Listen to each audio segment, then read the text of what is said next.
స్తోత్రాలు చెల్లిద్దాం. అందరూ చెప్తామండి. చేతులు ఎత్తి దేవునికి స్తోత్రం చెప్తాం. హల్లెలూయా, హల్లెలూయా. దేవునికి స్తోత్రం. చేతులు ఊపుతూ అల్లాడిస్తూ దేవునికి స్తోత్రం చెప్తాం అందరం. హల్లెలూయా, హల్లెలూయా.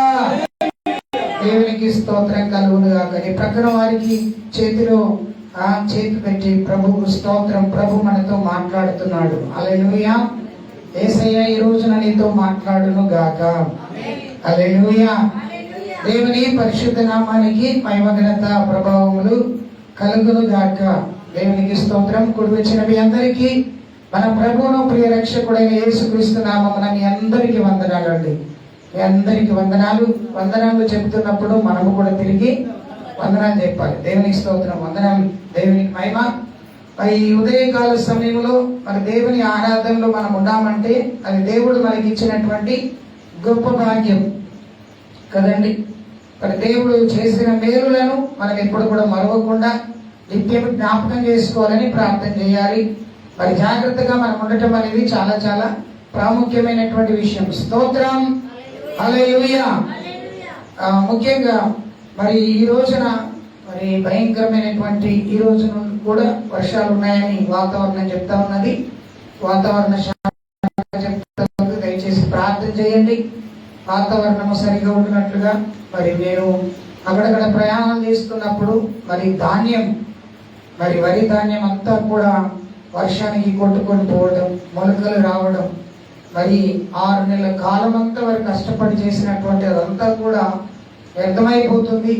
కనుక వారి కొరకు మనం ప్రార్థన చేయాలి. అలానే వర్షాన్ని, గాలిని సమస్తము కూడా దేవుడు స్వాధీనంలో ఉంచుకున్నట్లు ప్రార్థన చేయాలి. మరి ప్రాముఖ్యమైన విషయం మరి ప్రార్థన విషయం. మరి ఇండియా పాకిస్తాన్ యొక్క యుద్ధము కొరకు కూడా మీరు ప్రార్థన చేయండి. దేవుడు అన్ని సక్రమంగా ఇచ్చివేయనట్లుగా మనం ప్రార్థన చేయాలి అని ప్రభు పేట మనం చేస్తున్నాను. 3వ ముఖ్యమైన ప్రార్థన అంశం ఏందో తెలుసా? కరోనా మళ్ళా వచ్చింది కాబట్టి అక్కడక్కడ కేసులు అవుతా ఉన్నాయి.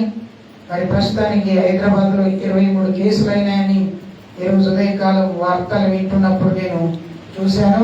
కనుక జాగ్రత్తగా మనం ఉందాం. మరి వీలైనంత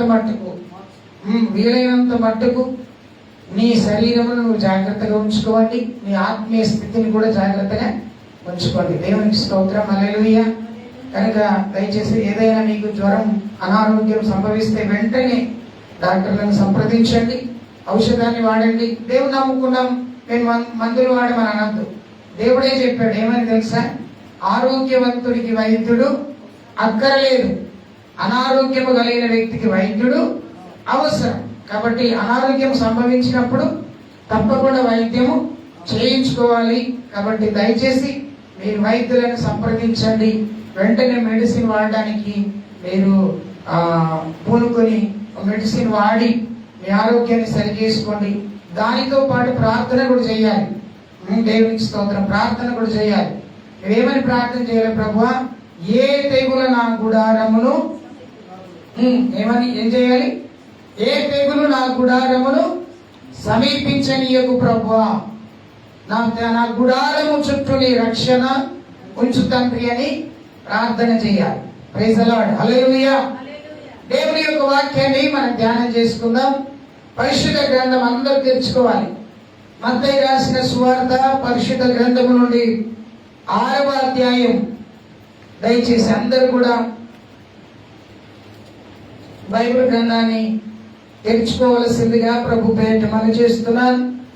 మత్తయి సువార్త 6వ అధ్యాయం. దేవుని యొక్క వాక్యం చదువుదాం. 12 వచనం నుండి 14 వచనం వరకు, లేదా 14-15 వచనం వరకు మనం చదువుదాం. ఎవరైనా చదివి సాయం చేయండి.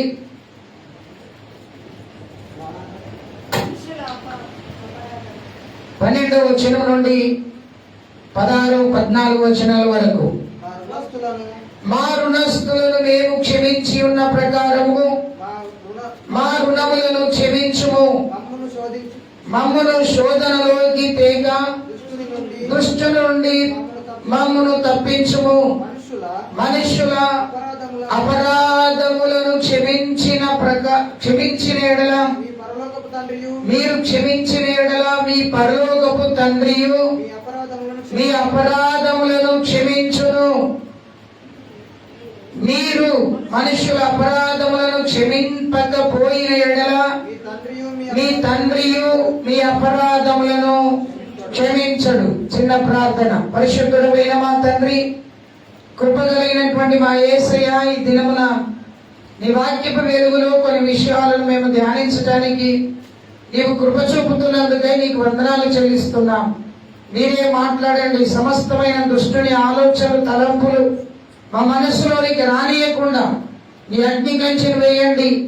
ఆయన దేవుని వాక్యమును విననీయకుండా చేస్తున్న ప్రతి ఆటంకం యేసు నామమున బంధిస్తున్నాం. నీ ఆత్మతో మమ్మల్ని ధైర్యపరచుమని యేసు నామమున ప్రార్థించి వేడుకుంటున్నాం తండ్రి. ఆమేన్. ప్రియమైనటువంటి దేవుని బిడ్డలారా, ఈ ఉదయకాల సమయంలో మరి దేవుని యొక్క వాక్యములు గమనించినట్లయితే మత్తయి సువార్త 6వ అధ్యాయం మరి 12వ వచనం నుండి 15వ వచనం వరకు శ్రద్ధగా మనం అక్కడ చదివితే యేసు ప్రభుల వారు తన దగ్గర ఉన్న 12 మంది శిష్యులను వారు ఆయన యొద్దకు పిలుచుకొని వారు ఆయన అడిగారు, ప్రభువా, మాకు ప్రార్థన చేయటం ఎలాగో మాకు నేర్పించండి ప్రభువా అని అడిగినప్పుడు ప్రభు వారితో చెప్పినటువంటి ప్రార్థన ఏ విధంగా ఉందో మనం 6వ అధ్యాయంలో 5వ వచనం నుండి మరి 11వ వచనం వరకు మనం చదువుతాం. ఎలాగో ప్రార్థన చేయాలో మనకి అక్కడ అన్ని విషయాలు తెలియజేయబడతాయి. చూడండి ప్రియులారా, మరి యేసు ప్రభు చెప్తున్నటువంటి ఒక ప్రత్యేకమైన మాట ఏందో తెలుసండి. 14-15 వచనాల్లో చదివితే, మనుష్యుల అపరాధములను మీరు క్షమించిన ఎడల మీ పరలోకపు తండ్రియు మీ అపరాధములను క్షమించును.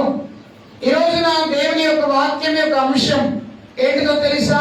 క్షమాపణ హృదయం కలిగి ఉండుట. దేవుని బిడ్డలమైనటువంటి మనం క్షమాపణ హృదయం చాలా అవసరం. మరి దేవునిని నమ్మిన తర్వాత, రక్షణ పొందిన తర్వాత, మరి దేవుని అంగీకరించిన తర్వాత, ప్రభు బలలో చేతులు పెడుతున్నప్పుడు, ప్రభు సన్నిధికి వస్తున్నప్పుడు, ప్రభువుకు ప్రార్థన చేస్తున్నప్పుడు, ప్రభు సన్నిధిలో వాక్యం చదువుతున్నప్పుడు, వాక్యం వింటున్నప్పుడు, వాక్యం ధ్యానిస్తున్నప్పుడు, దేవుని యొక్క దైవ ధ్యానంలో ఉండినప్పుడు మన హృదయంలో ఎక్కువగా మెదిలేటువంటి అంశం ఏంటిదో తెలుసా? క్షమాపణ కలిగినటువంటి హృదయం మన హృదయంలో మెదలాలి. ఎందుకు నీవు ఒక వ్యక్తిని క్షమించాలి? ఎందుకు నువ్వు క్షమించవలసిన అవసరం ఎందుకుంది?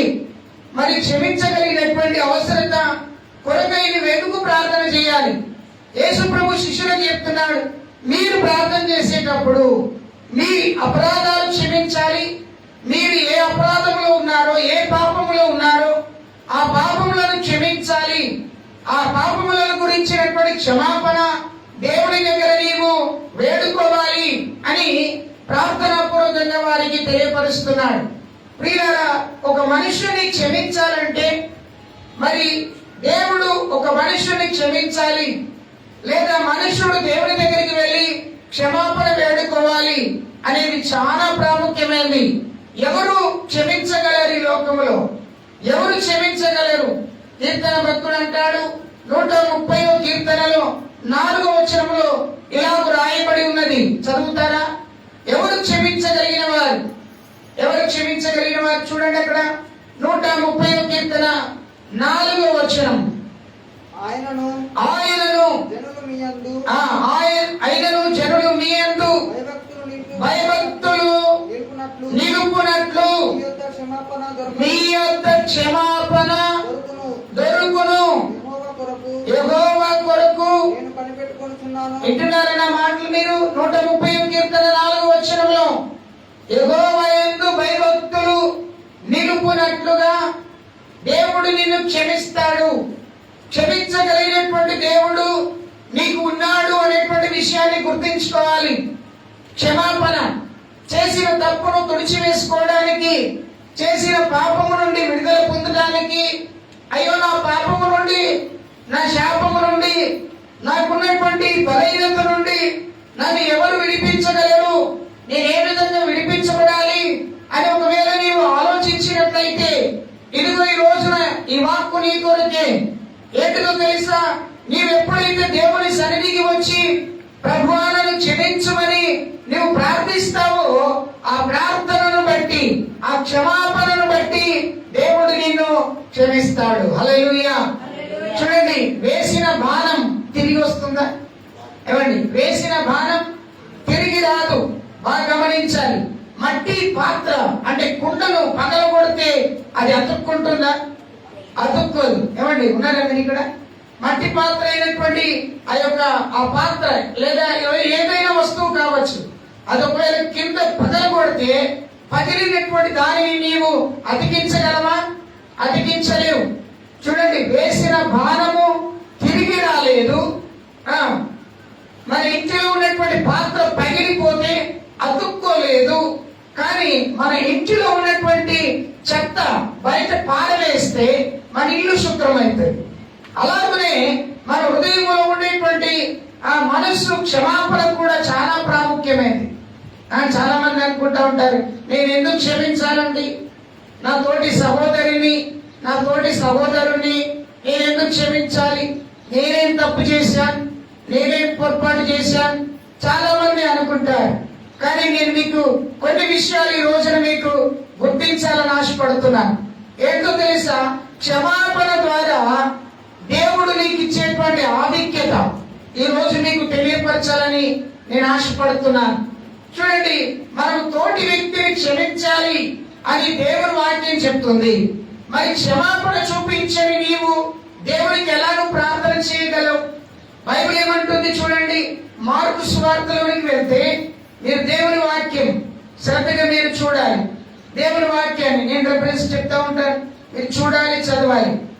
దేవుని వాక్యమును మీరు గమనిస్తే 11వ అధ్యాయములో, మార్కు సువార్త 11వ అధ్యాయం 25వ వచనంలో ఇలా రాయబడి ఉన్నది, మీకు ఒకరి మీద విరోధం ఏమైనను కలిగి ఉన్న యెడల మీరు నిలువబడి ప్రార్థన చేయనప్పుడు వారిని క్షమించాలి.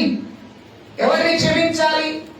నీకు విరోధముగా ఉన్నటువంటి వ్యక్తిని నీవు క్షమించాలి. ఎవరిని క్షమించాలి? నీవెవరి మీదైతే అసూయ పడుతున్నావో, లేదా ఎవరైతే నీ మీద నిందలు మోపుచున్నారో, అవమానపరుస్తున్నారో, నిన్ను ఏదైనా పరుస్తున్నారో వారిని నీవేం చేయాలి? క్షమించాలి. ఎప్పుడు క్షమించాలి? దేవుని వాక్యం అంటుంది, నీవు దేవుని సన్నిధికి వచ్చినప్పుడు, అనగా దేవునికి నువ్వు ప్రార్థన చేయటకు నువ్వు మోకరించినప్పుడు, నీవు నిలువబడినప్పుడు, దేవుని సన్నిధిలో నీకు గుర్తు రావలసినటువంటి మొట్టమొదటి విషయం ఏంటో తెలుసా? ప్రభువా, నేను ఎవరి ఎడలైనా తప్పు చేశానేమో, ఎవరి ఎడలనైనా నేను పాపము చేశానేమో, ఏ విషయంలోనైనా నేను తప్పిపోయానేమో అని చెప్పి నువ్వు గుర్తు చేసుకొని నువ్వేం చేయాలంట? దేవుని దగ్గర క్షమాపణ వేయాలి. ఒకరి మీద విరోధం ఏమైనా అది నువ్వు చూపించకపోవచ్చు, లోపల విరోధము కలిగించుకొని దేవునికి నువ్వు ఎలా ప్రార్థన చేయగలవు? లోపల కక్షను కలిగి నువ్వు దేవునికి ఎలా ప్రార్థన చేయగలవు? లోపల అసూయను కలిగి దేవునికి ఎలా ప్రార్థన చేయగలవు? ఆలోచించండి. యేసయ్య అంటున్నాడు, నీకెవరి మీదైనా విరోధం ఉంటే మొదట నువ్వు వారి దగ్గరికి వెళ్ళి నువ్వేం చేయాలి? క్షమాపణ వేడుకోవాలి. క్షమాపణ వేడుకోవాలి. ప్రియులారా, గమనించవలసిన విషయం క్షమాపణ చాలా చాలా ప్రాముఖ్యమైనటువంటి విషయం. యేసు ప్రభువు దగ్గరికి వచ్చి ఈ ప్రార్థన గురించి అడిగినటువంటి శిష్యులే యేసయ్య దగ్గరికి వచ్చి అడిగారు, ప్రభువా, మేము ఒక వ్యక్తిని ఎన్నిసార్లు క్షమించాలి? చదువుతారా? మత్తయి సువార్త 18వ అధ్యాయం 21వ వచనం నుండి కొన్ని మాటలు మీరు చదవండి. 21వ వచనం నుండి కొన్ని మాటలు. 18వ అధ్యాయం 21వ వచనం నుండి, ఆ సమయమున పేతురు ఆయన యొద్దకు వచ్చి, ప్రభువా, నా సహోదరుడు నా ఎడల తప్పిదము చేసిన ఎడల నేను ఎన్ని మారులు అతన్ని క్షమించాలి? యేసయ్యను అడుగుతున్నాడు. అడిగే వ్యక్తి ఎవరో తెలుసా? పేతురు. అయ్యా నువ్వు చెప్పిన బోధలన్నీ బాగానే ఉన్నాయి, నువ్వు అన్నావు పాపం క్షమాపణ నిమిత్తం మారు మనసు పొందండి అని నువ్వు చెప్పావు. చాలా హ్యాపీగా ఉంది, చాలా సంతోషంగా ఉంది. నా వైపు చూడాలి, చాలా సంతోషపడుతున్నాం. మారు మనసు పొందమన్నావు, ఇంకా బాగుంది. మరి నీకంటే ముందుగా వచ్చిన బాప్తిసం ఇచ్చి యోహాను కూడా అదే మాట చెప్పాడు. ఏమని? ఇదిగో దేవుని రాకడ సమీపంగా ఉంది, మీరు మారు మనసు పొందండి, పాప క్షమాపణ నిమిత్తం మీరు బాప్తిస్మం పొందండి అని యోహాను భక్తుడు కూడా చెప్పాడు. చాలా బాగుంది ప్రభువా, మేమైతే మా యొక్క పనిని వదిలేశాం, మన యొక్క వ్యాపారమును వదిలేశాం. నీవన్నావు మమ్మల్ని మనుషులను పట్టు జాలరులుగా చేస్తామని చెప్పావు కనుక మేము నిన్ను వెంబడిస్తున్నాము. మేము నువ్వు చేసిన కార్యములను కన్నులారా చూస్తున్నాం, మేము నువ్వు చేసిన అద్భుతాలను కన్నులారా చూస్తున్నాం. మా కన్నులతో చూడనటువంటివి ఏమీ కూడా లేవు. నీవు మమ్మలను మా కన్నులకు చూపించే విధముగా, మా హృదయాలకు అర్థమయ్యే విధంగా గొప్ప గొప్ప గొప్ప కార్యములు నువ్వు చేస్తున్నావు. It is wonderful thing. But అయ్యా, పేతురు అంటున్నాడు, ఆ సమయమున పేతురు యేసయ్య దగ్గరికి వచ్చి ఏమంటున్నాడు తెలుసా? ప్రభువా, నా సహోదరుడు నా ఎడల తప్పు చేసినట్లయితే నేను ఎన్నిసార్లు క్షమించాలి? ఈ రోజుల్లో భార్య భర్తలకు క్షమాపణ హృదయం లేదండి. పిల్లలకు తల్లిదండ్రులకు క్షమాపణ హృదయం లేదు, క్షమించేటువంటి మనస్తత్వం లేదు. వినాలి, క్షమించేటువంటి ఆలోచనలు లేవు. కుమారుడు తప్పు చేసిన, కుమార్తె తప్పు చేసిన దండించే ఆలోచనలు ఉన్నాయి. వారి మనస్సులను గాయపరిచే ఆలోచనలు ఉన్నాయి. వారి హృదయాలను ఇబ్బంది పరిచే ఆలోచనలు ఉన్నాయి. కానీ వారిని పరిగెవ చేసే ఆలోచన, వారిని క్షమించి వారికి బుద్ధి చెప్పే ఆలోచన ఈ లోకంలో లేకపోయింది. ప్రియులారా, గమనించాల్సినటువంటి విషయం, పేతురు అంటున్నాడు, ప్రభువా, నా ఎడల నా సహోదరుడు ఒకవేళ తప్పు చేస్తే ఆయన్ని నేను ఎన్నిసార్లు క్షమించాలి? నీ పిల్లలు తప్పు చేస్తే నువ్వు ఎన్నిసార్లు క్షమించుంటావు? వారి చిన్ననాటి నుండి వారిని క్షమిస్తూ క్షమిస్తూ యుక్త వయసు వచ్చే వరకు నువ్వు క్షమిస్తూనే ఉన్నావు, క్షమిస్తూనే ఉన్నావు. ఎందుకు క్షమిస్తున్నావు? ఆయనను నీవు నవమాసాలు మోసావు, ఆయనను నీవు గర్భములో మోసి, ఆయనను నీవు కని పెంచి పెద్దవాడిగా చేశావు. ఆయనను పెంచి పెద్దవాడిగా చేసినందుకు ఆయన పట్ల నీకున్నటువంటి ప్రేమనే తప్ప మరొకటి లేదండి. ఆయన పట్ల నీకు ప్రేమనే ఉంది. ఆయన ఏదో పెద్దోడి కష్టపడి సంపాదించి నన్ను పోషిస్తాడు, నో, అది కాదు. ఆయన ఎడలను ప్రేమిస్తున్నావు, ఆయన తప్పు చేసిన క్షమిస్తున్నావు. ఒక తల్లిగా, ఒక తండ్రిగా నీకున్నటువంటి బాధ్యతను నువ్వు నెరవేరుస్తున్నావు. కానీ ఒక రోజున ఆ పిల్లోడు యుక్త వయసుకు వచ్చిన తర్వాత వాడి క్షమాపణను ఆసరిగా తీసుకొని ఏం చేస్తాడు? తిరుగుబాటు చేయటం మొదలు పెడతాడు. తిరుగుబాటు చేయటం అంటే నువ్వు ఎన్నిసార్లు క్షమించినా ఆ కుర్రాడు, ఆ అమ్మాయి ఏం చేస్తుంటుంది? తిరుగుబాటు చేయడం మొదలు పెడుతుంది. ఇప్పుడు చూడండి, చిన్నోడు 5 సంవత్సరాలు కూడా రావు, వాడు రివర్స్ మాట్లాడతాడు. 3 సంవత్సరాల నుండే స్టార్ట్ అవుతుంది వాడికి. ఏంటిది? వాడు తప్పు చేస్తే క్షమిస్తే నేను క్షమిస్తావు, కానీ వాడిని నేను క్షమించడు, వాడిని నేను క్షమించడు. నీకు ఇవ్వకుండా ఇవ్వని వస్తువు వేరే వాళ్ళకి ఇచ్చేసావనుకోండి, తినే వస్తువు, చాక్లెట్ కానీ బిస్కెట్ కానీ, వాడు ఏమంటాడు తెలుసా? అమ్మాయి ఏమంటాడు తెలుసా? నువ్వు నాకు ఇవ్వకుండా నువ్వు వాళ్ళకి ఎందుకు ఇచ్చా? నువ్వు నాకు వద్దుపో అంటాడు, నువ్వు నాకు వద్దు అంటాడు. హృదయం, తల్లి హృదయం ఎంత బాధపడుతుంది, తల్లి హృదయం ఎంత వేదన పడుతుంది.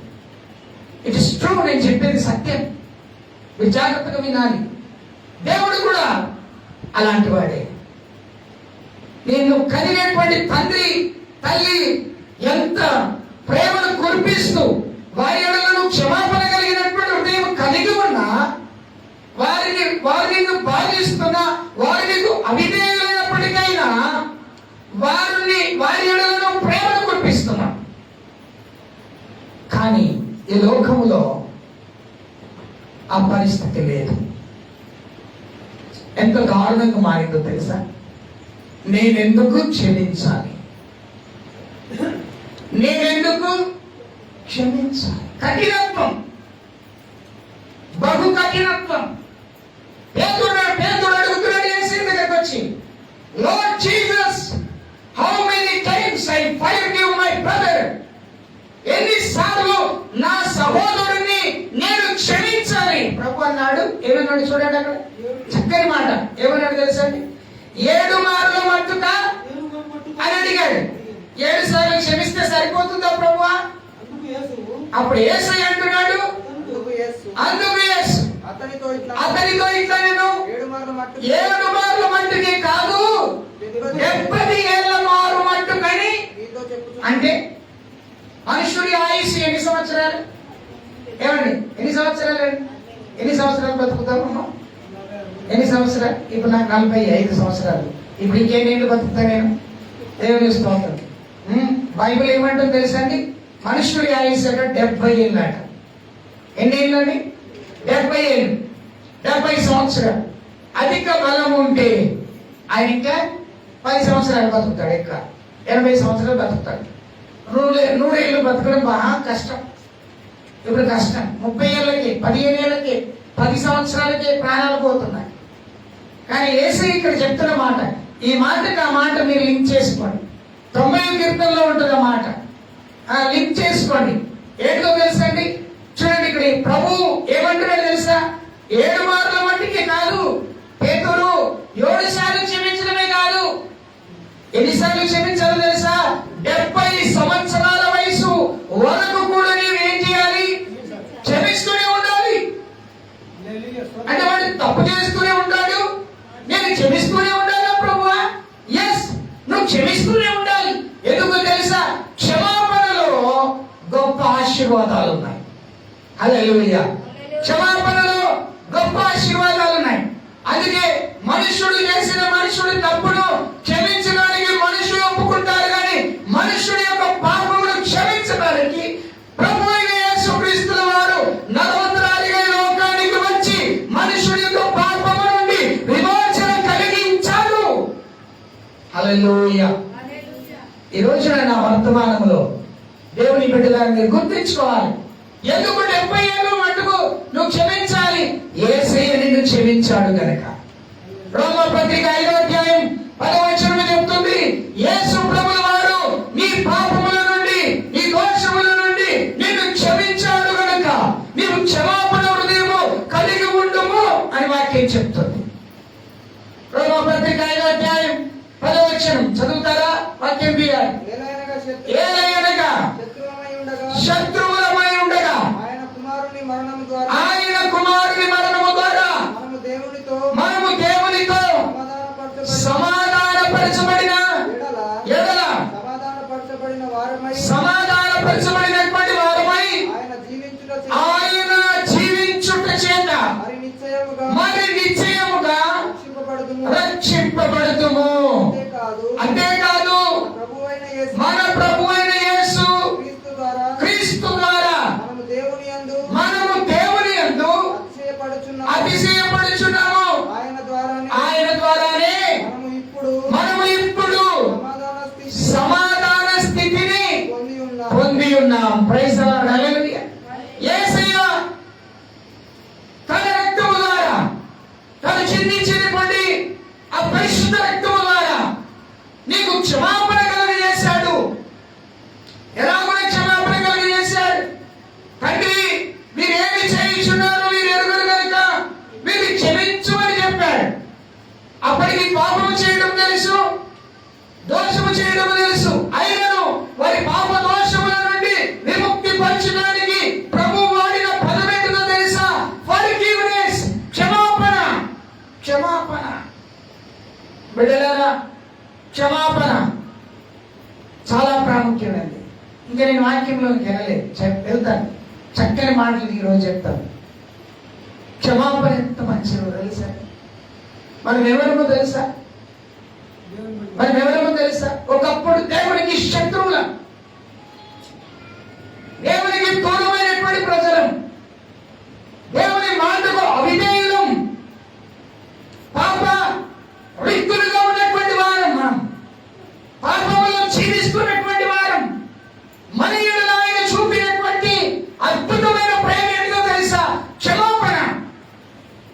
క్షమాపణ.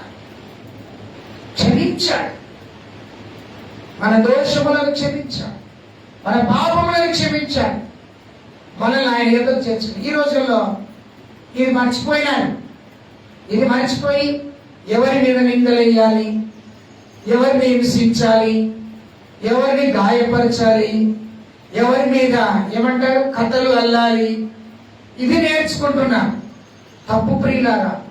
క్రీస్తును అంగీకరించిన ఏ మనుష్యుడైనా సరే, క్రీస్తు కొరకు జీవించాలని అనుకున్న ఏ మనుష్యుడైనా సరే గుర్తుంచుకోవలసిన ప్రాముఖ్యమైన విషయం ఏంటో తెలుసా? నీవు దేవుని ద్వారా క్షమింపబడిన వ్యక్తివి అని గుర్తుంచుకోవాలి. హల్లెలూయా. మరి క్షమిస్తే ఏం దొరుకుతుందండి మనకు? కదా, ఏమండి? పని చేస్తే జీతం ఇస్తారు కదమ్మా, కూలికి వెళ్తే డబ్బులు ఇస్తారు. ఉదయం 6ంటికి వెళ్తే మధ్యాహ్నం 2ంటికి వస్తాం, లేదా మధ్యాహ్నం 12ంటికి వెళ్తే సాయంత్రం 6ంటికి వస్తాం. ఏమిస్తారు? కూలి ఇస్తారు, డబ్బు ఇస్తారు. మరి నీకు ఒక ప్రయోజనం ఉండాలి. క్షమించడం ద్వారా నీకు ఏం ప్రయోజనం ఉందో తెలుసుకోవాలి.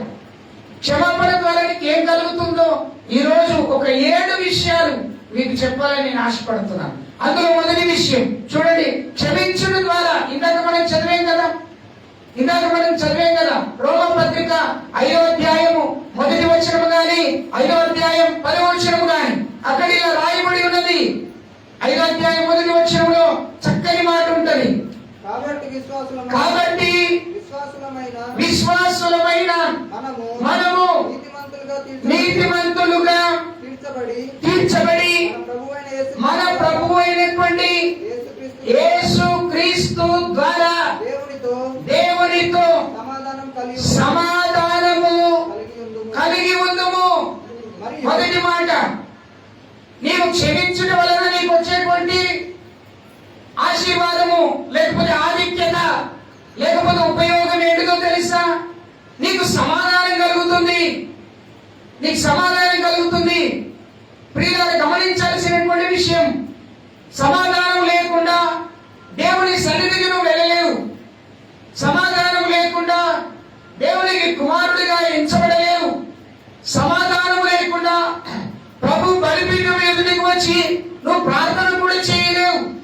అందుకే యేసయ్య అంటున్నాడు, ఏమన్నా తెలుసండి, మీరు సమాధానము కలిగి ఉండటకు ప్రయాసపడాలి.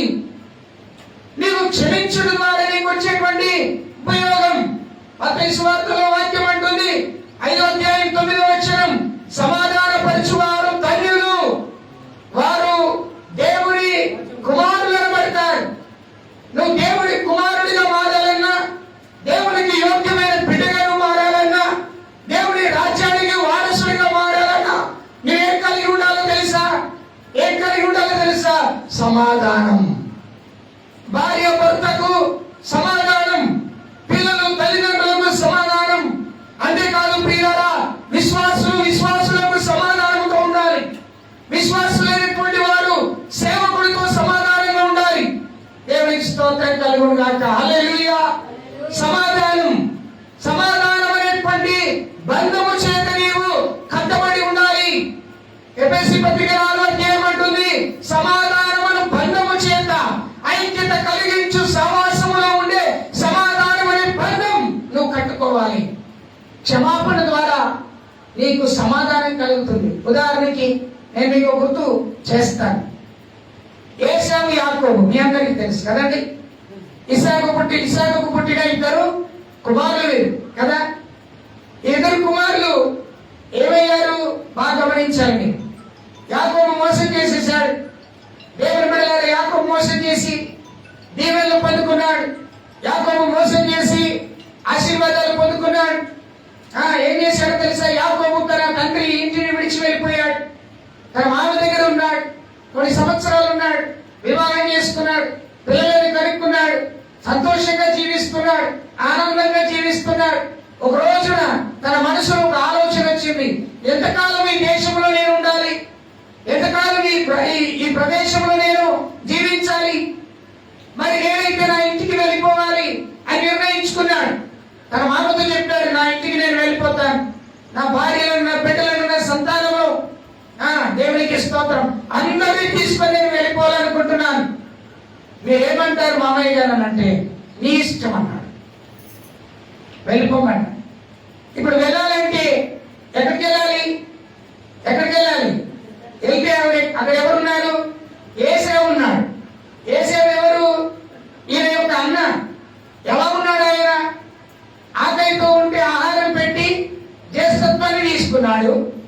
ఏమండి, తండ్రి దీవెనలను తనకంటే ముందుగా ఆహారం పెట్టి తండ్రి దగ్గర నుండి దీవెనలు పొందుకున్నాడు. యేసేపు ఎలా ఉన్నాడు తెలుసా?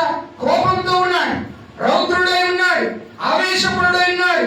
ఎప్పుడు తన వరలో కత్తిని పెట్టుకొని ఉన్నాడు. ఎందుకో తెలుసా? నా తమ్ముడు ఎక్కడ కనిపిస్తే అక్కడ చంపేద్దాం, అక్కడ నరికేద్దాం. ఇప్పుడు అన్ననేమో ఏషానేమో తమ్ముడు ఎప్పుడు వస్తే అప్పుడు చంపుదామని ఎదురు చూస్తున్నాడు.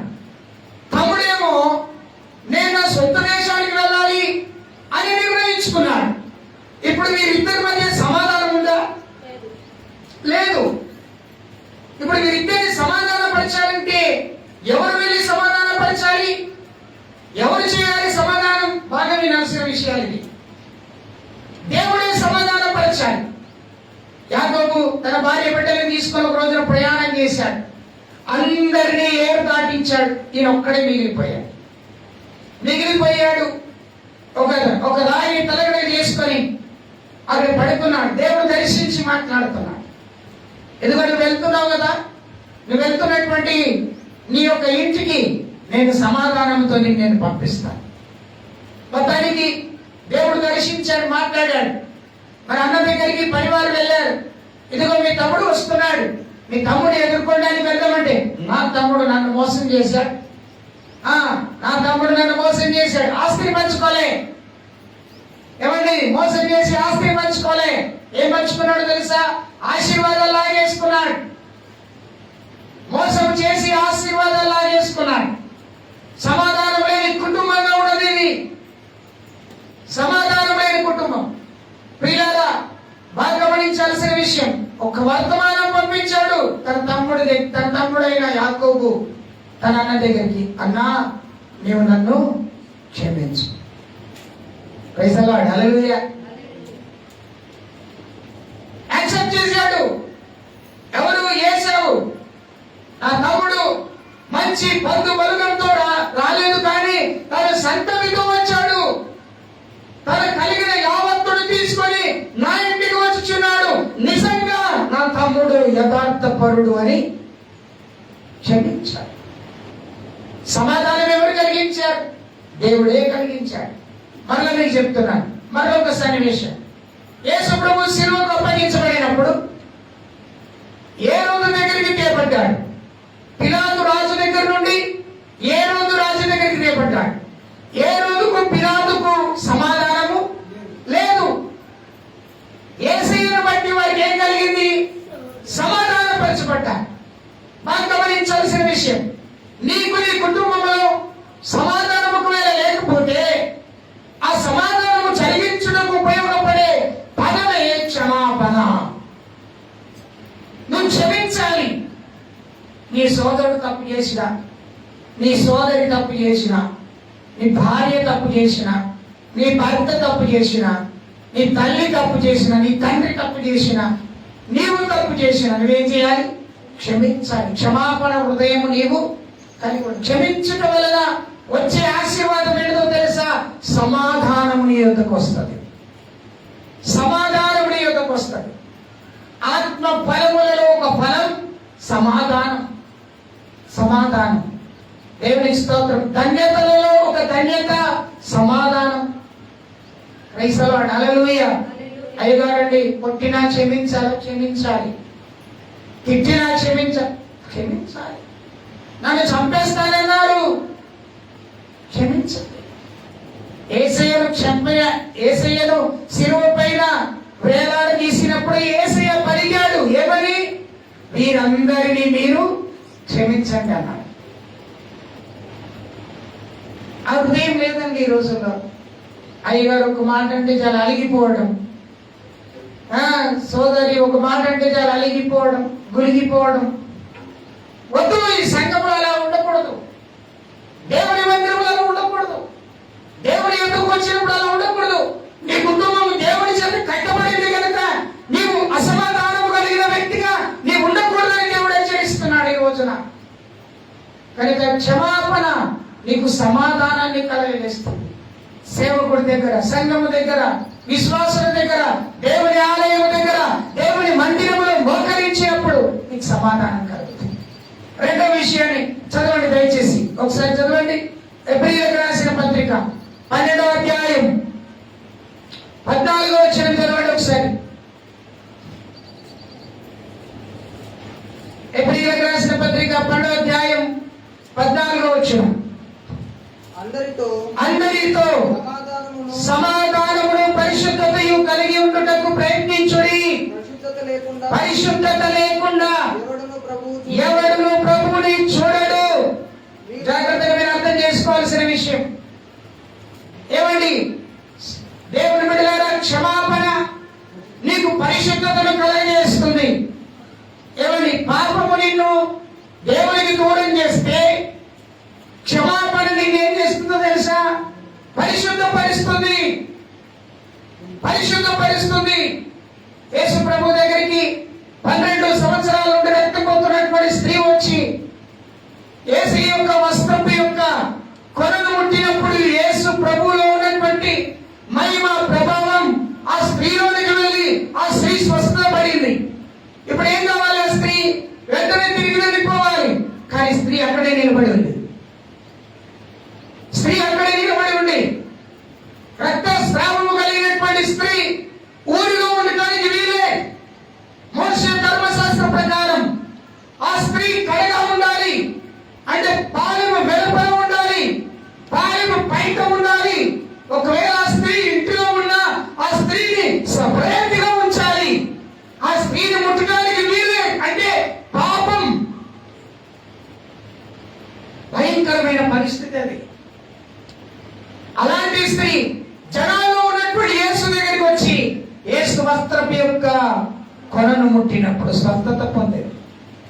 యేసు అన్నాడు, నాలో ఉన్న ప్రభావం ఎక్కడో ఎవరి దగ్గరకో విడుదలైందయ్యా అని. అంటే నన్ను ఎవరో ముట్టారు అంటే ఆ స్త్రీ అన్నది ధైర్యముగా, ప్రభువా నేను నిన్ను ముట్టాను. ఎందుకు నన్ను ముట్టావు? నా వస్త్రపు కొనను ఎందుకు నువ్వు టచ్ చేశావు? నీకు బుద్ధి జ్ఞానం లేదా అని ప్రభు అనలేదు. ఏమన్నాడో తెలుసా తల్లితో? అమ్మా, నీ పాపము నుండి నీవు విడుదల పొంది సమాధానము గలదానవై పో. Praise the lord. Hallelujah. Praise the lord. చెప్పండి అందరూ హల్లెలూయా. క్షమాపణ నీకు పరిశుద్ధత కలిగజేస్తుంది. పరిశుద్ధత లేకుండా ప్రభువుని నువ్వు చూడలేవు. పరిశుద్ధత లేకుండా ప్రభు సన్నిధికి రాలేవు.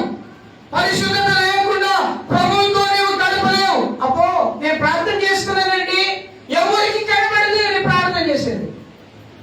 నీ ముఖం ఊరు తిరుగుతే నీ ప్రార్థన రాదు. మోకరించి దేవుని మందిరంలో ప్రార్థన చేయి. నీ గృహంలో ప్రార్థన చేయి. నువ్వు ప్రభు పాదాల దగ్గర ప్రార్థన చేయి. నీ ముఖము ప్రకాశవంతంగా వెలుగుతో నింపబడుతుంది. పాప క్షమాపణ నిమిత్తం ప్రభు దగ్గర ప్రార్థించు. నీ పాపములను ఒప్పుకో. దావీదు భక్తుడు అంటాడు, ఏమని తెలుసండి? అయ్యా, నా దోషములు లెక్కకు మించినవి ఉన్నవి.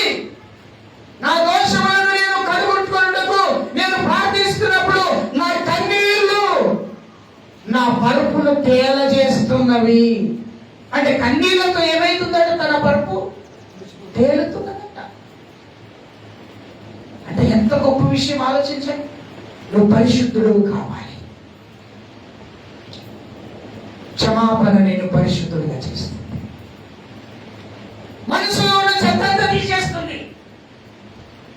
మనసులో ఉన్న పాపములంతా తీసేస్తుంది. క్షమించడు బాబు గారు అంటే నేను క్షమించా, నేను ఎవడు మాటినా అబ్బో అక్క వాళ్ళ ఇంటికి పోయి ప్రార్థన చెప్పారు. ఏమో అన్న నువ్వు పోయి కొంచెం మాట్లాడు. ఏమో నీ ప్రార్థన దేవుడు ఎలా ఉంటాడు? కొంచెం నా మాటలు మీ హృదయం తగులుతాయి. ఖచ్చితంగా దేవుడు మనతో మాట్లాడుతున్నాడు. రెండు చేతులు ఎత్తి స్తోత్రం చెప్తాం. హల్లెలూయా. క్షమాపణ ఏం చేస్తుందో తెలుసా? సమాధానపరుస్తుంది. క్షమాపణ నేను పరిశుద్ధపరుస్తుంది. ఇంకా చూడండి, దేవుని వాక్యం చూడండి.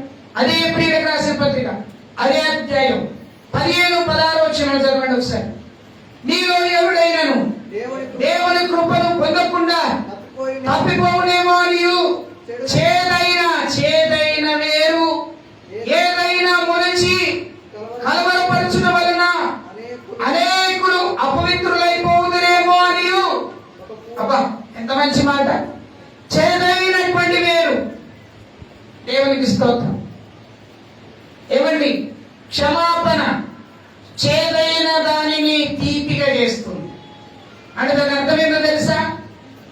చాలా మంది గతంలో ఉన్న వాటిని గుర్తు చేసుకుంటారు. ఏమంటారంటే చింత చచ్చిన పురుగు చావు. వెరీ గుడ్ అక్క. ఏమి ఇబ్బంది? కూర్చోవచ్చు. చింత చచ్చిన పురుగు చావు. దాని అర్థం ఊరికే చెప్పలేదండి పెద్దోళ్ళు. దాని అర్థం ఏంటంటే తెలుసా? నాకు అర్థమైన అర్థం ఏంటంటే తెలుసా? 50 సంవత్సరాల వయసు వచ్చిన, 60 సంవత్సరాల వయసు వచ్చిన, 70 సంవత్సరాల వయసు వచ్చిన గతంలో చేసినటువంటి తప్పులేని గుర్తు చేసుకుంటాను, కానీ ప్రస్తుతం నేను ఎలా ఉన్నానని గుర్తు చేసుకోండి. అదే చేదైన వేరు. ఏమంటాడు అక్కడ పౌలు భక్తుడు? ఏమంటాడు తెలుసండి? దేవుని కృప నుండి ఎవరైనా తప్పిపోతారేమో అని చేదైన వేరు. చేదైన వేరు ఏదైనాను మొలిచి కలవరపడతారేమో. చేదైన వేరు. మూడవ విషయం ఏంటో తెలుసా? క్షమాపణ గతంలో ఉన్న విషయాలను మరిపింపజేస్తుంది, మర్చిపోయేటట్టు చేస్తుంది. గతంలో ఉన్న విషయాలు ఏమండి? ఉదాహరణకి పేతురు అడిగాడు కదా, ప్రభువా ఎన్నిసార్లు క్షమించాలని. అదే పేతురు యేసు ప్రభు చనిపోయే ముందు యేసు ప్రభుని పట్టుకొని వెళ్ళేటప్పుడు యేసు ప్రభుతో అన్నాడు, ప్రభువా ఏది ఏమైనా 100 6 6 100 నిన్ను ఎవరు పట్టుకోనియకుండా, నిన్నెవరు తీసుకుపోనియకుండా నేను అడ్డంగా ఉంటే నా ప్రాణంనైనా నేను పెడతానయ్యా అని అంటే ప్రభు అన్నాడు. ఆయన అప్పటిదాకా వద్దు కానీ పొద్దుగల్లా తెల్లవారు మునుపు కోడి కొయ్యక మునుపు ముమ్మారు నువ్వు నేనెవరో తెలియదని నువ్వు అబద్ధం ఆడుతా. అలాగే 3 సార్లు ఏం చేశాడు? అబద్ధం ఆడాడు. చలిగాసులకు వెళ్తే చిన్న పాప ఏమన్నది? నువ్వు యేసు శిష్యుల్లో ఒకడివి కాదా అని అంటే, ఓ నాకు యేసు ప్రభు అంటే ఎవరు నాకు తెలియదమ్మా. అలా వెళ్తా ఉంటే కొంతమంది భక్తులు చూసి, ఓ పేతురు నువ్వు యేసు ప్రభుతో నడిచిన వ్యక్తివి కాదా? యేసు ప్రభు అద్భుతాలు చేసినప్పుడు ఆయనతో ఉన్నవాడు కాదా అంటే, అబ్బే ఆయన అంటే ఎవరు నాకు ముమ్మాయ అబద్ధం అంటే కోరి కూసింది. గుర్తు చేసుకున్నాడు. ఏమని తెలుసా? అయ్యో నేను ఎంత తప్పు చేస్తుంది, ప్రభువా నన్ను క్షమించు అని వేడుకున్నాడు.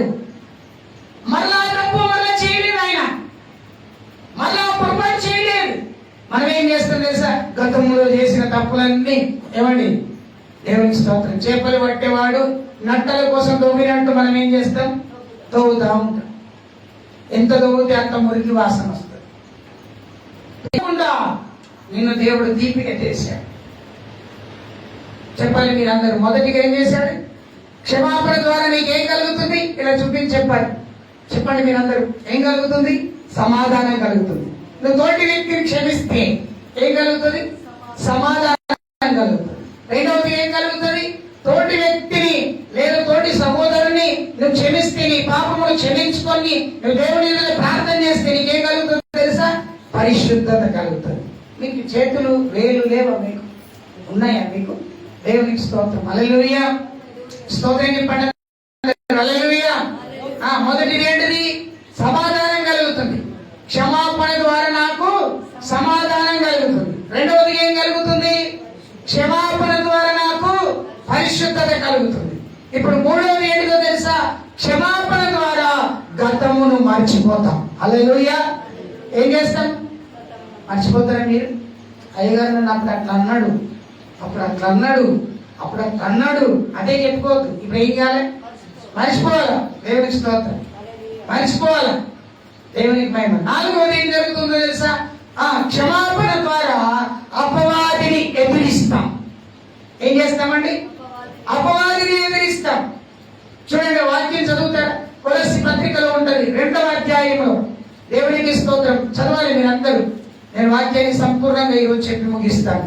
దేవునికి స్తోత్రం. కొలస్సీలకు రాసిన పత్రిక 2వ అధ్యాయం 15వ వచనం వాక్యాన్ని చదువుతాం. మరియు అపరాధముల వలనను శరీరమందు సున్నతి పొందుక యునుట వలనను మీరు మృతులై ఉండగా దేవుడు రాత రూపకమైన ఆజ్ఞల వలన మనం ఇంకా రుణముగాను మనకు విరోధముగా ఉండిన పత్రములను మేకులతో సిలువకు కొట్టి దాని మీద చేవ్రాత తుడిచివేసి మనకు అడ్డముగా ఉండకుండా దానిని ఎత్తివేసి మన అపరాధములన్నిటినీ క్షమించి ఏమండి ఆయనతో కూడా మిమ్మల్ని జీవింపజేసెను. ఆయన ప్రధానులకు అధికారులను యూదులుగా చేసి శిలువ చేత జయోత్సాహముతో వారిని పట్టి తెచ్చి బాహాటముగా వేడుకకు పరిచెను. దేవునికి స్తోత్రం. అపవాదిని ఎదిరించవచ్చు. ఎలా ఎదిరిస్తావు? యేసు ప్రభు చేసినటువంటి క్షమాపణ హృదయం, క్షమాపణ హృదయం కలిగి అపవాది క్రియలను జయించగలుగుతావు. అపవాది కార్యములను నీవు జయించగలుగుతావు. అక్కడ వాక్యం మన అపరాధములన్నిటిని క్షమించి ఆయనతో కూడా మిమ్మును జీవింపజేశాడు. ఏం చేశాడండి? ఆయనతో కూడా నిన్ను నన్ను జీవింపజేశాడు. అంటే నీ అపరాధములను క్షమించాడు, నిన్ను జీవింపజేశాడు. నీవు జీవిస్తున్నావంటే అది కేవలము దేవుని కృప వలనై ఉన్నది. దేవునికి స్తోత్రం. భక్తుడైనటువంటి పౌలు అంటాడు, అపవాదికి మీరు చోటియ్యకూడదు. దేవుని వాక్యానికి మీరు చోటియ్యండి. దేవునికి చోటియ్యండి. దేవుని మాటకు చోటియ్యండి. దేవుని కార్యాలకు చోటియ్యండి. ఒకవేళ చెడిపోయావా, ఒకవేళ పడిపోయావా, ఒకవేళ త్రాగుడికి బానిసయ్యావా, ఒకవేళ పాపానికి బానిసయ్యావా, వ్యభిచారానికి బానిసయ్యావా, ఒకవేళ నీవు చేస్తున్నటువంటి పనుల్లో దొంగతనానికి బానిసైపోయావా, నరహత్యకుడిగా మారిపోయావా, వాటెవర్ మేబీ ఏదైనా నీవు చేసి ఉండినట్లయితే దేవుడు ఈ రోజున ఈ ఒక ఉదయకాల ప్రభు నిన్ను హెచ్చరిస్తున్నాడు. ఆ కార్యాలన్నీ చేపించింది ఎవరో కాదు, అపవాది మాత్రమే. ఆ అపవాది క్రియలను నీవు జయించాలి అంటే కనుక నీ అపరాధములను నీవు ఒప్పుకొని ఆయనతో కూడా నీవు జీవించాలి. అప్పుడే ఇటు అప్పుడే అటు. వద్దు ప్రియులారా, వద్దు ప్రియ సహోదరి, లైవ్ లో వింటున్నటువంటి నీవైనా, ఇక్కడ మందిరంలో కూర్చున్నటువంటి నీవైనా, ఈ స్వరం వింటున్నటువంటి ఎవరైనా సరే, రెండు వైపులనే ఉండకు, ఒకవైపే చూడు. దేవుడు నీ కొరకు పెట్టిన త్యాగాన్ని చూడు. ఆయన నీ కొరకు బలిగా అర్పించబడిన అర్పణను చూడు. ఆయన నీ కొరకు తాల్పొసిన ఆ పరిశుద్ధ రక్తమును చూడు. ఆయన నీ కోసం చేసిన ఆ బలిదానాన్ని చూడు. ఆయన చేయబడిన యజ్ఞ పశువు వలె నీ కొరకు యజ్ఞమైపోయిన ఆ స్థితిని చూడు. ఆయనలో క్షమాపణ ఉంది. లోకములో ఎవ్వరి దగ్గర లేని క్షమాపణ ఆయన దగ్గర మాత్రమే ఉంది. పాపములు క్షమించుటకు ఆయన అధికారము కలిగిన వాడు. నువ్వు తోటి వ్యక్తిని క్షమించవా? నీ భయంకరమైన రోత బ్రతుకుని క్షమించాడు దేవుడు. అందుకే నాలుగవది, నువ్వు చేస్తున్న పనులన్నీ నువ్వేమనుకుంటావంటే నేను అనుకోకుండా చేసిన, అనుకోకుండా కాదు, సాతానుడు నేను పర్ఫెక్ట్ గా ప్లాన్ చేసి, ఏమండి, పర్ఫెక్ట్ గా ప్లాన్ చేసి పాపములో దించుతాడు. సాతానుడు పర్ఫెక్ట్ గా ప్లాన్ చేసి నీకు తప్పుడు మార్గాలు చూపిస్తాడు. సాతానుడు పర్ఫెక్ట్ గా ప్లాన్ చేసి నిన్ను దేవునికి దూరం చేస్తాడు. ఏమండి, అర్థమవుతుందా నా మాట? చాలాసార్లు మనం ఏమనుకుంటామంటే అనుకోకుండా జరిగింది. కాదు, నువ్వు అనుకోకుండా జరిగిందని నువ్వు అనుకుంటున్నావు. సాతానుడికి నువ్వు చోటిచ్చావు గనుక అది జరిగింది.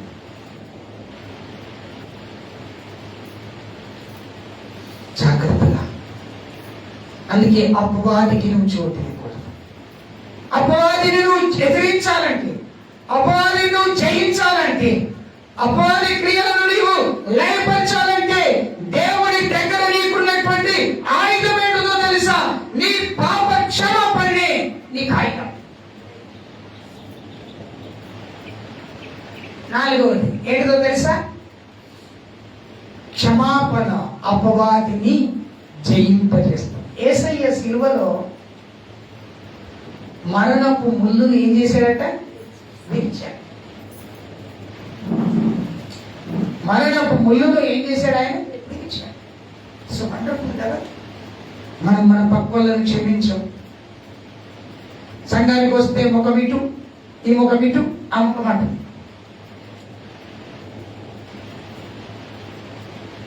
వద్దు, కాలం కొంచెం. దేవుని రాకడి సమీపంగా ఉంది. ఎప్పుడు వచ్చినో, ఏ గడియలో వస్తాడో ఎవరు ఎరుగరు. ఆయన వచ్చినప్పుడు నువ్వు సిద్ధంగా ఉండాలి.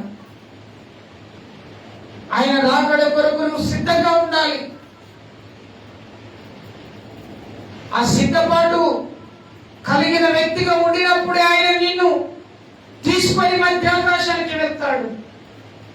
7 ఏళ్ల విందులో నిన్ను ఆనందింపజేస్తాడు. ఇక్కడ కష్టాన్ని చూస్తున్నవేమో, ఒంటరి దానమైనవేమో, ఒంటరి వాడవైనవేమో, అందరూ ఉండి ఎవరు లేని వ్యక్తిగా నువ్వు మారిపోయావేమో, ఎవరో ఒక వ్యక్తి నా కోసం ఈ ప్లాన్ చేశాడు. కాదు కాదు కాదు, సాతానుడే, అపవాదే నీ కుటుంబాన్ని విచ్ఛిన్నం చేశాడు.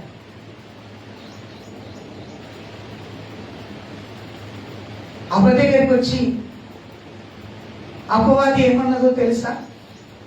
What is the first word using in devil? This is true, ఇది నిజమా అని పలికేది. అది అపవాది నీ గురించి చెడుగా చెప్తున్నారంటే, నీ గురించి ప్రజల మధ్యలో చెడ్డగా ప్రచారం చేస్తున్నారంటే నువ్వు బాధపడద్దు. నువ్వేం చేయాలో తెలుసా? వారిని క్షమించాలి. గాడ్ యూజింగ్, దేవుడు నేను ఉపయోగించే విధానం ఇదే. వారిని నువ్వు క్షమించాలి. వారు నాకు అన్యాయం చేశారు ప్రభువా, ఎస్, క్షమించు. క్షమించు. కుటుంబానికి నన్ను వేరు చేశారు ప్రభువా, ఎస్, క్షమించు. వారు అపవాదికి చోటు ఇచ్చారు, క్షమించు. మన చోటు ఇవ్వకూడదు, మన చోటు ఇవ్వకూడదు. క్షమాపణ అపవాదిని ఎదిరింపజేస్తాడు. Praise God. మరొక మాట, క్షమాపణ నీ మనస్సును శాంతింపజేస్తాడు. ఏమండి, యేసయ్య మరణించి తిరిగి లేచిన తర్వాత 11 మంది శిష్యులు ఉన్న వ్యక్తుల్లో 10 మంది శిష్యులే ఒక చోట కూడి ప్రార్థన చేసుకుంటే యేసు ప్రభు వారి మధ్యలోకి వచ్చాడు. యేసు ప్రభు వారి మధ్యలోకి వచ్చి వారితో మాట్లాడుతున్నాడు. మీకు సమాధానం కలుగునుగా కలగని స్టన్ అయిపోయాడు. మూయబడిన కిటికీలు, మూయబడిన తలుపులన్నీ మూసి ఉన్నాయి. కానీ ప్రభు మధ్యలోకి వచ్చాడు. ప్రభు అంటున్నాడు, మీకు సమాధానం కలుగును కాకంటే అందరూ అవాక్కైపోయారు. ఇదిగో నేను మీ ప్రభుడును, నా గాయమును చూడండి, నేను మీకు సమాధానం కలిగజేయడానికి స్థలానికి వచ్చాను. ఆశ్చర్యపోయారు. ప్రభు వారితో ముచ్చటించిన మాటలు విన్నారు. అంటే అప్పటి వరకు వారి మనసులో లేదు.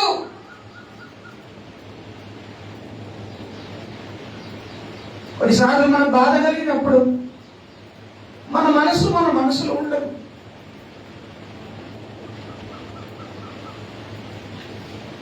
మన హృదయం ఉండదు. యేసు ప్రభుని వెంబడిస్తున్నటువంటి శిష్యులు, ప్రభు మరణించాడు, ప్రభు కోసం వేచి చూస్తున్నారు. కానీ ఒక రోజున ప్రభు వారి మధ్యలో ప్రత్యక్షమయ్యాడు. వారి మనసులో లేదు. ఇక ప్రభు రాలేడేమో అని అనుకున్నారు. కానీ ఒక సమయంలో ప్రత్యక్షమైనప్పుడు వారి మనసు కుదుట పడింది. ఏమండి, క్షమాపణ నీ మనస్సును కుదుటపరచాలి. ఏం చేయబడాలి? నీ మనస్సును ఏం చేయాలి? కుదుటపరచాలి. తోమ ఉన్నాడు అక్కడ? లేడు. తోమ వెళ్ళి తిరిగి వచ్చాడండి. మేము ప్రభు వచ్చాడు, ప్రభు చూశాడు, ఇటువైపు చూడాలి, నా వైపు. ప్రభు వచ్చాడు, ప్రభు చూశాడండి. ప్రభుని చూసాం, ప్రభు మాట విన్నాం, ప్రభు కార్యాలు చూసాం. ఓ వెరీ గుడ్ అని అనలేదు. ఆయన ఏమన్నాడు తెలుసా? మీరు చూశారు కానీ నేనైతే ఆయనను ముడతానన్నాడు. నేనైతే ఆయన చేతుల్లో ఉన్న గాయాల్లో వేలు పెట్టి చూస్తాను. అంటే తన మనసు ఇంకా కుదుట. సో వండర్ఫుల్ థింగ్ అంటే చక్కని మాటలు ఈరోజు ప్రభు మాట్లాడుతున్నాడు. క్షమాపణ నీ మనస్సును శాంతింపజేస్తుంది. శాంతి కలుగును గాక అన్నాడు. అందుకే తోమ వారి మధ్యలో ఉన్నప్పుడు ఏమన్నాడు తెలుసా? శాంతి కలుగును గాక. Be cool. అమ్మ, అక్క, చెల్లి, తమ్ముడా, నీవు ఒకవేళ క్షమించే మనసు నీకు లేకపోతే యేసయ్యను నమ్ముకొని కూడా వేస్టే, రక్షణ పొంది కూడా వేస్టే, దేవుని ఆరాధించి కూడా వేస్టే, వాక్యం చెప్పి వాక్యం విని కూడా వేస్టే. ఇది నేను సత్యమే చెప్తున్నాను మీకు. లేదు క్షమాపణ మనస్సు లేనివాడు ఎక్కడ కూడా ఉండడండి. నీళ్లు లేని బావి లాంటి వాడు, నీళ్లు లేని బావి లాంటి వారు. ఏమంటే పంట అంత విస్తారంగా పండాలంటే నీరు కావాలి. నీరు లేనటువంటి బావి దగ్గర ఎన్ని పంటలు వేసినా అవి పండుతాయా? పండవు. కనుక ఈ రోజున క్షమాపణ నీకేం కలిగించాలి? ఏం కలిగించాలి చెప్పాలి మీరందరూ. మొదటి ఏంటి చెప్పాలి? క్షమాపణ ఏం కలిగిస్తుంది? సమాధానం. అమ్మ చెప్పండి, అమ్మ చెప్పండి, అయ్యగారు చెప్పండి. క్షమాపణ ఏం కలిగిస్తుంది? సమాధానం కలిగిస్తుంది. రెండవది క్షమాపణ ఏం కలిగిస్తుంది? పరిశుద్ధత కలిగిస్తుంది. మూడవది క్షమాపణ ఏం కలిగిస్తుంది? గతమును మర్చిపోయేటట్టు చేస్తుంది కదా. గతాన్ని మర్చిపోయేటట్టు. ఎప్పుడో పెళ్లి చేసుకున్నాయనట, 20 ఏళ్ళ కింద పెళ్ళైనటువంటి ఆ సమయంలో వారికి ఏదో బీరువా ఇవ్వలేదట. ఆ బీరువనే గుర్తు చేస్తారు. ఎప్పటి వరకు సత్యంత వరకు గుర్తు చేస్తూనే ఉంటారు. క్షమించేసేయాలి, వదిలేసేయాలి.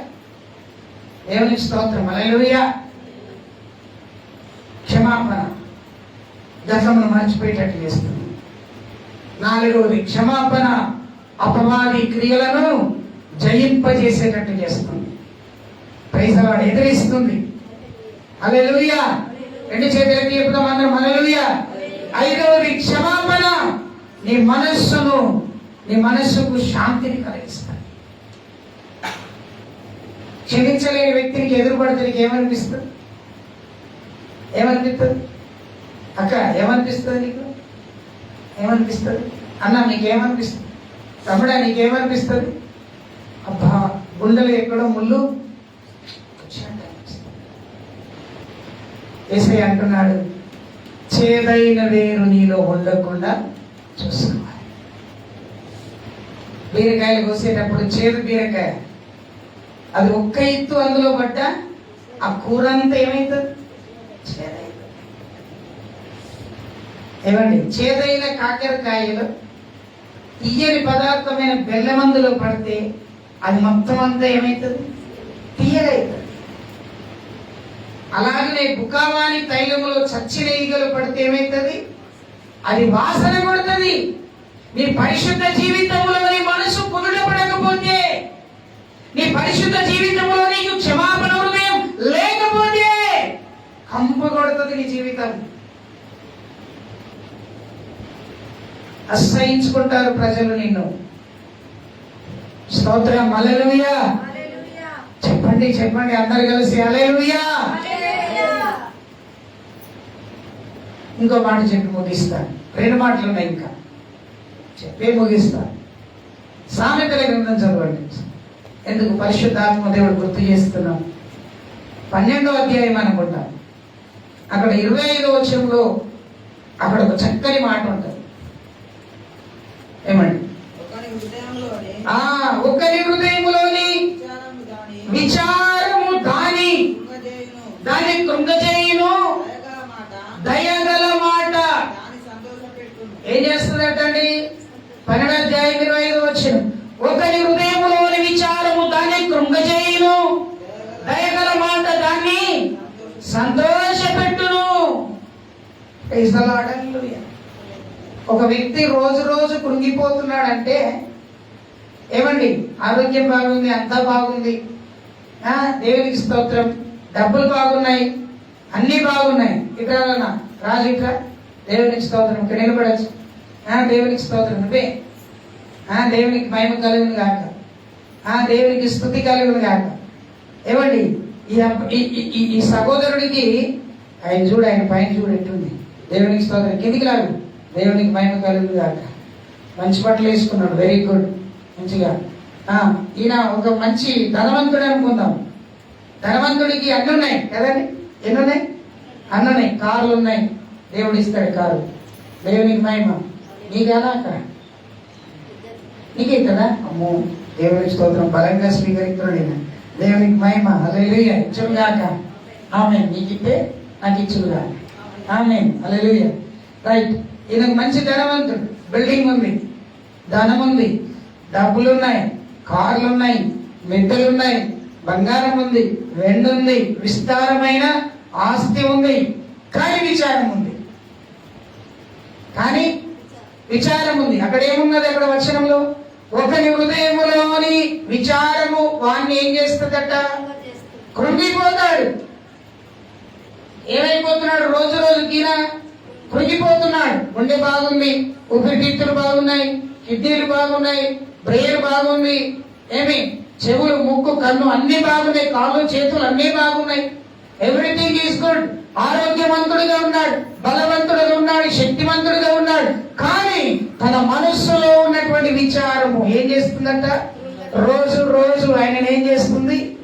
కృంగిపోయేటట్టు చేస్తుంది. ఆ విచారము తొలగిపోవాలి అని అంటే ఆయనకి ఎందుకు ఆ విచారం కలిగింది? ఏ విచారంతో ఉన్నాడు? అబ్బో, మా తమ్ముడు నాకంటే ఎక్కువగా అధికమైపోయినాడు, నేను ఇంకా తక్కువగానే ఉన్నాను, లేదా మా తమ్ముడిని నేను క్షమించలేదు, లేదా నా తమ్ముడు నన్ను క్షమించలేదు, లేదా మా అమ్మ నాన్న నన్ను క్షమించలేరు, లేదా నేను మా అమ్మ నాన్నకు క్షమాపణ అడగలేదు. Something is there. ఏదో ఒకటి తన హృదయంలో ఒక విచారం ఉంది. ఆ విచారం చేతి ఏం చేస్తున్నాడు? ఈయన కృంగిపోతున్నాడు.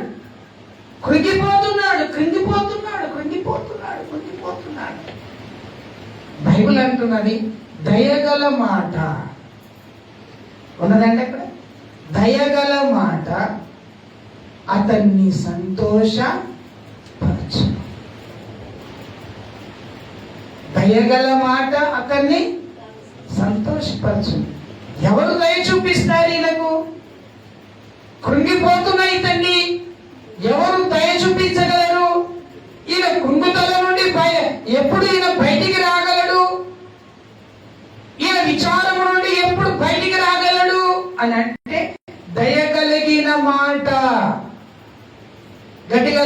చెప్పండి అందరూ. హల్లెలూయా. దయగల మాట. అందుకే ఒక భక్తుడు పాట రాశాడు, దయగల హృదయుడవు కదా. మనం దయగలిగి ఉండాలి. ఆత్మ ఫలములలో ఒక ఫలం ఏంటో తెలుసా? దయాలుత్వం. క్షమాపణ నీకేం పుట్టిస్తుందో తెలుసా? దయను పుట్టిస్తుంది. దయను పుట్టిస్తుంది. క్షమాపణ ఏం పుట్టిస్తుందండి? అన్నీ ఉన్నాయి. ఆరోగ్యంగానే ఉన్నాడు కానీ హృదయంలో ఏముంది? విచారం. ఆయనకు కలగాల్సింది, కావాల్సింది ఏంటో తెలుసా? దయగల. కొంతమంది అంటారు కదా, నా తండ్రి నా తల్లి కనీసం చివరి మాట అయినా నాకు దొరికితే చాలు అని అంటారు. అంటారా లేదా? మీరు అనరా? ఏమండి, దేవుని స్తోత్రం. నా తల్లి నన్ను విడిచిపోయినా, నా తండ్రి నన్ను విడిచిపోయినా అని ఒక పాట ఉంటుంది. ఆ పాటలో ఒక వర్డ్ ఏంటంటే, ఆ దయగల మాటని నీకు ఆధారమాట.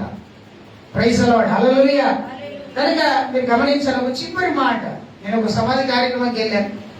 ఆ సమాధి కార్యక్రమంలో పాస్టర్ గారు చనిపోయారు.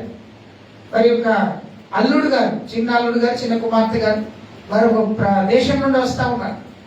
వారి కోసం 45 నిమిషాలు సమాధి దగ్గర అక్కడ ఆపారు.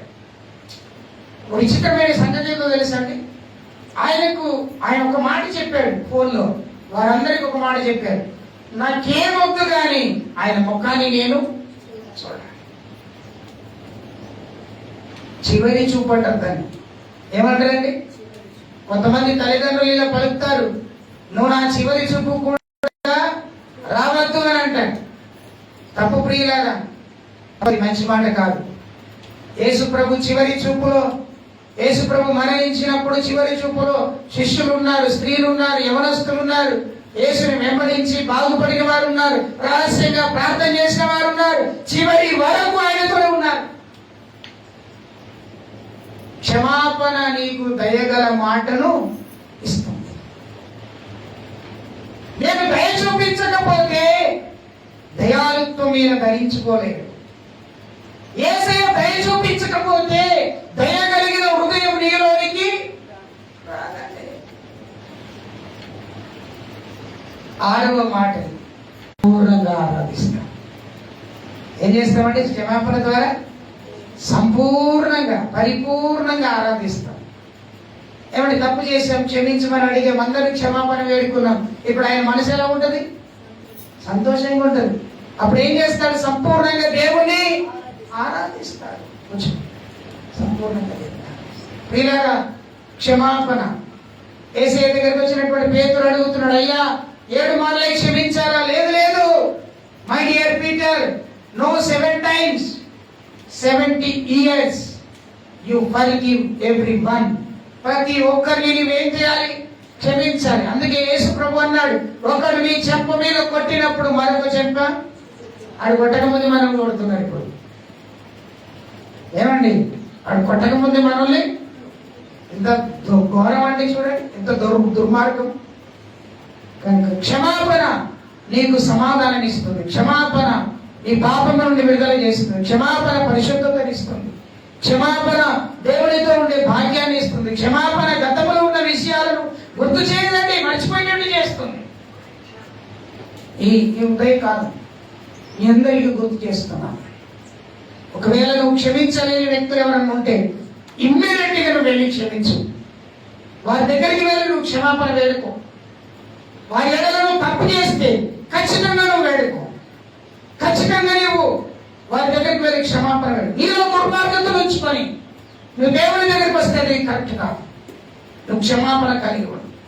నీ ద్వారా ఎవరైనా బాధపడితే, నీ ద్వారా ఎవరైనా ఇబ్బంది పడితే వారిని క్షమించు. ఒకవేళ తప్పిపోయామేమో క్షమాపణ వేడుకో. ఒకవేళ పొరపాటు చేసేమేమో క్షమాపణ వేడుకో. ఒకవేళ దేవుడికి దూరం అయ్యామేమో క్షమించమని అడుగు. దేవుడు కనికరించి నీ గొప్ప కార్యం చేస్తాడు. అలాంటి కృప దేవుడు నీకు అనుగ్రహించును గాక. ఆమేన్. ఈ రోజు మనం నేర్చుకున్న వర్తమానం ఏంటిది? క్షమించుట ద్వారా కలిగే ఆశీర్వాదాలు. క్షమిస్తావా? క్షమిస్తావా? చెప్పండి. నీ తోటి సహోదరి దగ్గరికి వెళ్ళి చెప్పు, అమ్మా నన్ను క్షమించు. లేచి నిలబడు, లేచి నిలబడు. సహోదరుడా లేచి నిలబడు. సహోదరి లేచి నిలబడు. నీ ప్రక్కన ఉన్న సహోదరుడి దగ్గరికి వెళ్ళు. చేతిలో చేతించి, ప్రభువా, సహోదరుడా నన్ను క్షమించు, సహోదరి నన్ను క్షమించు అడుగు. దేవానికి స్తోత్రం. అడగరండి, దేవునికి స్తోత్రం. మనస్సులో ద్వేషం ఉంచుకొని ఎంతకాలం దేవునికి దూరం అయి ఉంటారు. ప్రభువా, నీ ఒకవేళ నీ తోటి సహోదరుడి పైన నిందలు మోపాడేమో, వాటిని ఒప్పుకో దేవుడి దగ్గర. అయ్యా నన్ను క్షమించు, సహోదరుడా నన్ను క్షమించు, సహోదరి నన్ను క్షమించు. ప్రార్థన చేద్దాం, ప్రార్థన చేద్దాం. నేను ప్రార్థన చేసుకున్నాను. ఏమి క్షమాపణ దేవానికి దేవానికి దేవానికి దేవానికి వందనాలు. దేవానికి స్తోత్రం. దేవానికి వందనాలు.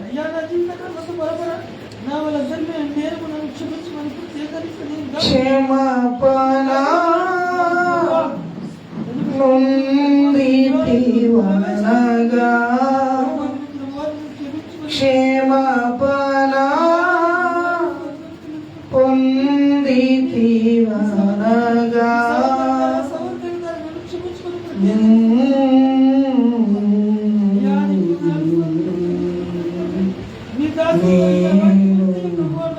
శాపము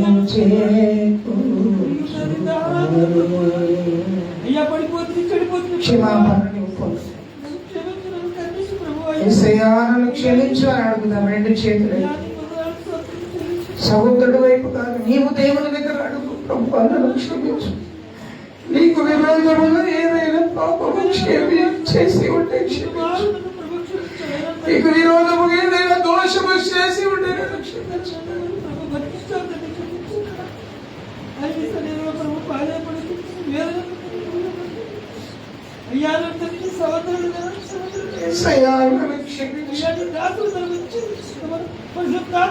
అందుకే నా జీవితంలో సమాధానం లేదు,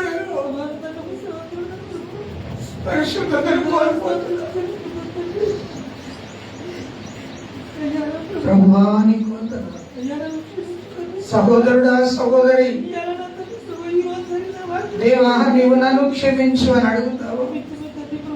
స్వరమును తెరిచి ప్రభు దగ్గర ప్రార్థన చేద్దాం.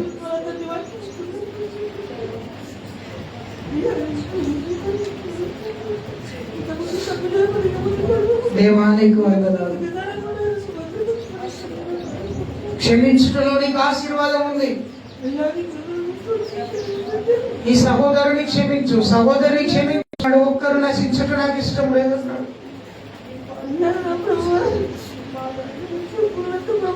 అపరాధములను క్షమించమని అన్నాడు. తండ్రి నీకు వందనాలు. ప్రార్థన చేద్దామా? ఒకసారి రెండు చేతులు ఎత్తి దేవునికి ప్రార్థన చేద్దాం. ప్రభువా నువ్వు నాతో అన్నావు నా తండ్రి, నేను మిమ్మల్ని క్షమించి ఉన్న ప్రకారము మీరు మీ సహోదరుల యెడల కలిగి ఉన్న అపరాధములను క్షమించడం.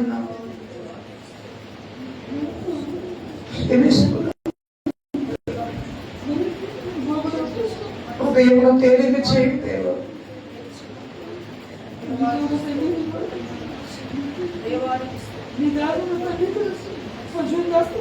దేవా సహోదరులారా సహోదరులారా,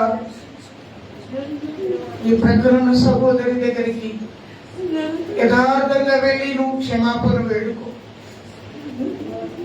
ఒకవేళ దేవుని రాజ్యంలో దేవుని రాకడ వచ్చినప్పుడు నువ్వు ఎత్తపడకపోవడము, ఒకవేళ జరిగినప్పుడు నువ్వు ఇక్కడే విడువబడితే 7 ఏళ్ల మహాశ్రమల కాలంలో బలిస్తావు.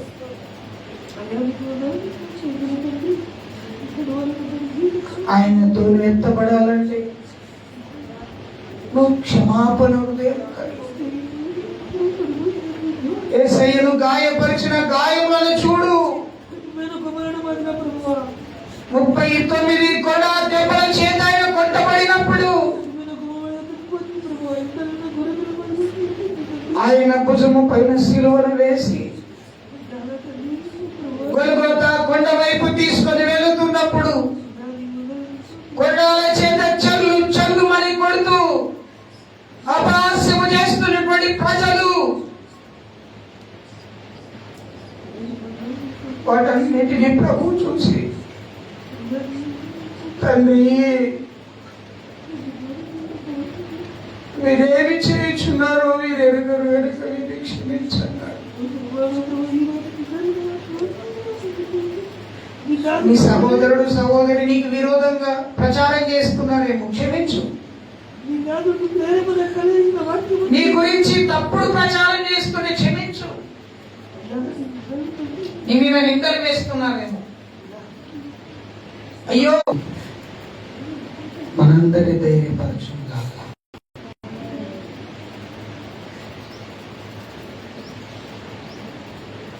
ప్రార్థన చేద్దాం. మహాపరిశుద్ధుడైన మా తండ్రి, ఈ పాదాల యుద్ధ గురించి ప్రార్థిస్తున్నా. దిగో ప్రభు, ఆ యొక్క ఉదయకాలం నిన్ను నేను వేడుకుంటున్నాను తండ్రి. మా అపరాధములను క్షమించి ఉన్న ప్రకారం మేము కూడా వారిని క్షమించాలి.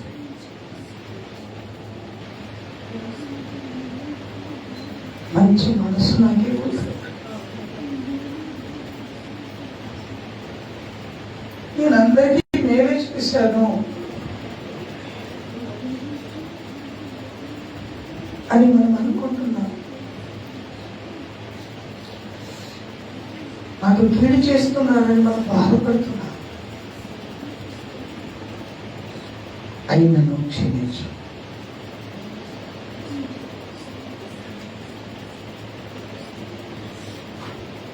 ప్రవీణ్ పగడాల గారి భార్య ఒక మాట చెప్పింది, నా భర్తను చంపిన వారిని నేను క్షమిస్తున్నాను. గ్రహం స్టెయిన్ వారి కుటుంబం చెప్పారు, భర్త పిల్లలను కాల్చి చంపిన వారిని నేను క్షమిస్తున్నాను. ఆ హృదయం నీకుందా? ఆ మనసు నీకుందా?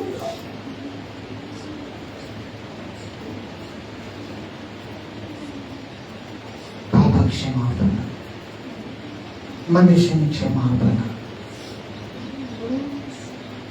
ఎంత విలువైనది. ప్రార్థన.